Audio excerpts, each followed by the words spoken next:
Jim Geraghty at National Review at CPAC once again, and I'm here with effectively our host, Al Cardenas, the chairman of ACU, and effectively the guy who runs the whole big show. So welcome to your own house, so to speak, sir. Well, thank you, and I hope you like it. We're delighted that you're here front and center. As you know, your folks may or may not know, but National Review was the first co-host of the first CPAC we ever held 41 years ago. Excellent. And as you know, our founder was your founder, William Buckley. We have a Bill Rusher Award, one of your key founders as well. And so a lot of respect, a lot of tradition, a lot of synergy between National Review and the American Conservative Union over the last 50 years. One of the questions that I've kind of been lurking in the background as CPAC has gotten closer is, it's, as you can tell, it's a much bigger gathering than it used to be.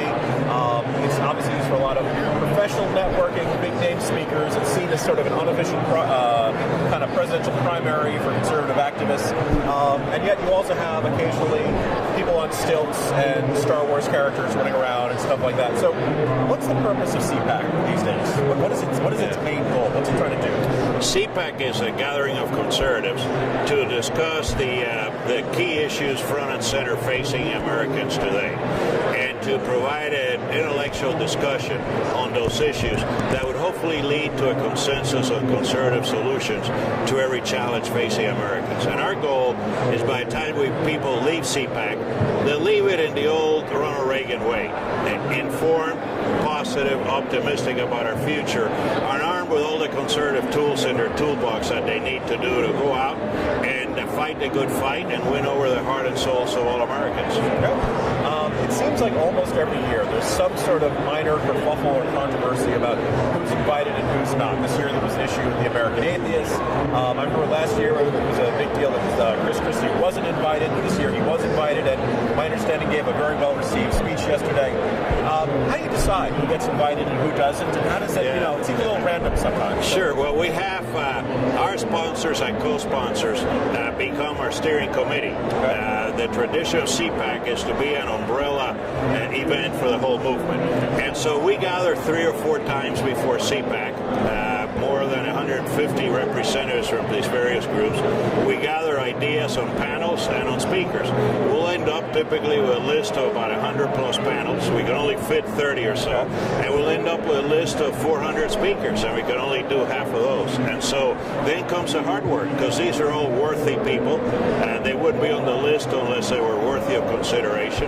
And then you got to narrow it down to the number that can fit a 3-day conference. And we do it with a set of criteria. One is, if you've been here the last few years, well, maybe it's time for a new face to be heard. And so you may be a great speaker, but you've been here, we've heard your message, and why not give someone else a chance?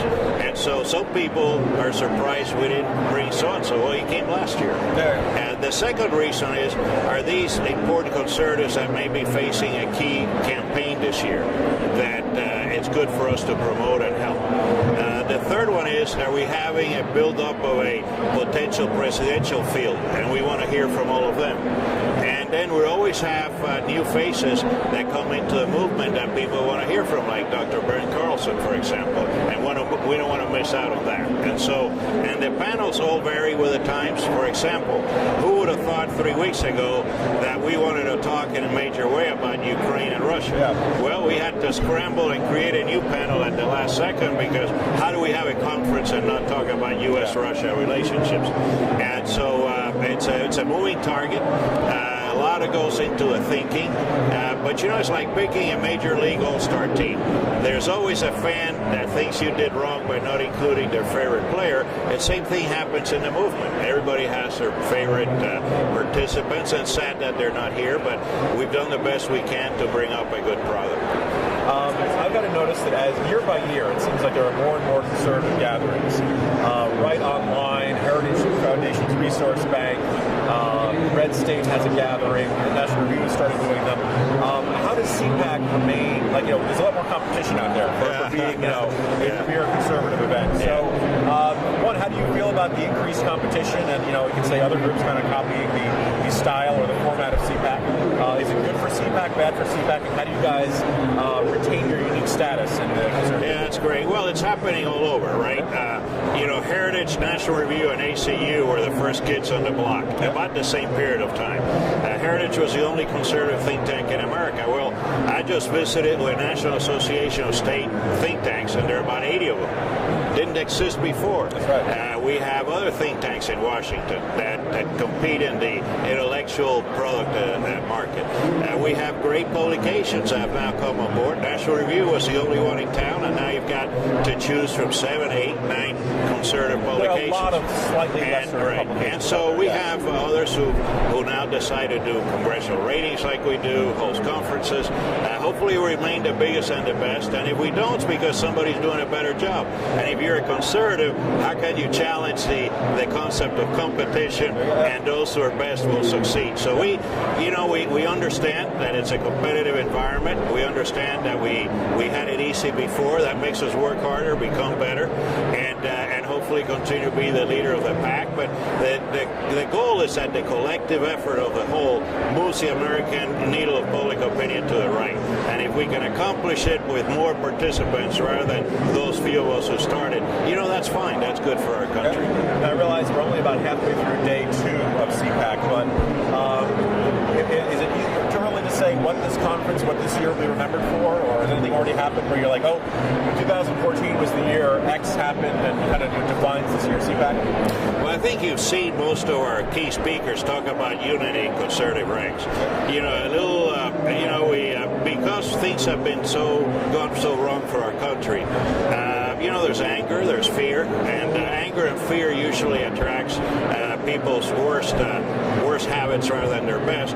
But we want to make sure it's in check. I mean, Ronald Reagan succeeded because he was firm on his principles, but the ever-eternal optimist. And Americans like to follow an optimistic vision of their future. And we want to convince our friends that as angry as we are, we need to compartmentalize that and spend most of our time finding solutions and promoting those in the most positive way we can. So we want to leave here making sure that our movement is as united as it can be, convincing our friends that yes, there's a long laundry list of things we want to complain about within the movement, but that intramural engagement weakens us, doesn't strengthen us.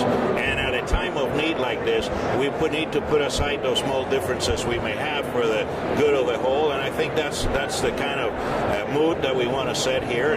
And in terms of themes, we want to talk about the general things that trouble us the most, the loss of privacy in our country, the usurping the constitutional powers of the executive branch. We want to talk about and put the president head on income inequality. And so those are central themes. We're discussing just about everything else, but those are the main themes of the year. Mr. Cardenas, thanks very much for joining us. Thanks for having me. Thank you very much.